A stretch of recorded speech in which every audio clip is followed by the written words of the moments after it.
Hello everyone. Welcome once again to Kotak Securities Weekly Fundamental Podcast. I am Rini Mehta. Last week, Nifty lost around 1.7%.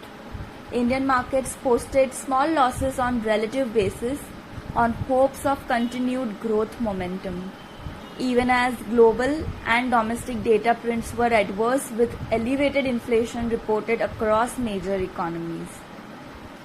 IT and oil and gas were the top losers, while metals, banks and autos were the top gainers among major sectors. Going forward, Dalal Street will focus on the macro trends. On the economy front, August CPI inflation, that is retail inflation, rose to 7% as against 6.7% in July. In the international news, US inflation data for August came at an unexpected 8.3%. The Dow Jones Industrial Average Index fell sharply by 3.9% on Tuesday, its worst fall since June 2020. Then, initial jobless claims came in better than expected, but import prices saw a smaller drop than estimates suggested. Retail sales beat expectations, but were negative when excluding autos. Manufacturing data also showed a slowing economy. Now, coming to foreign investors' activity, FII flows were positive in the month of September till date. They were net buyers to the tune of rupees 1,916 crores on the hopes of continued growth momentum. FII flows are expected to remain volatile in the near term given the headwinds in terms of monetary tightening, rising inflation, geopolitical concerns, etc. Now let's look at some stock picks from our research desk.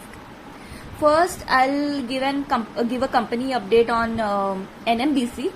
NMDC has cut iron ore prices too aggressively, 40% in the past 3 months, post increase in export duty to export parity level. We believe domestic prices have bottomed out and should recover with demand from second half of FY23.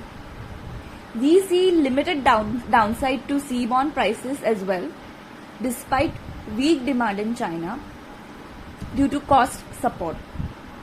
The steel plant demerger and listing are likely to conclude in third quarter and should unlock some value.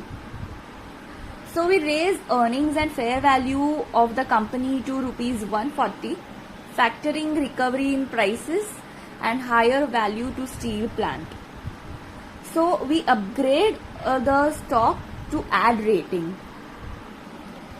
Lastly, our pick of the week is Max Financial Services.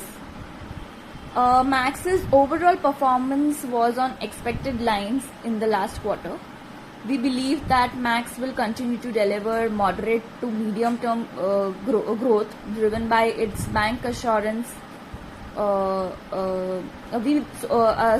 believe that Max will continue to deliver moderate medium term growth driven by its bank assurance partnerships.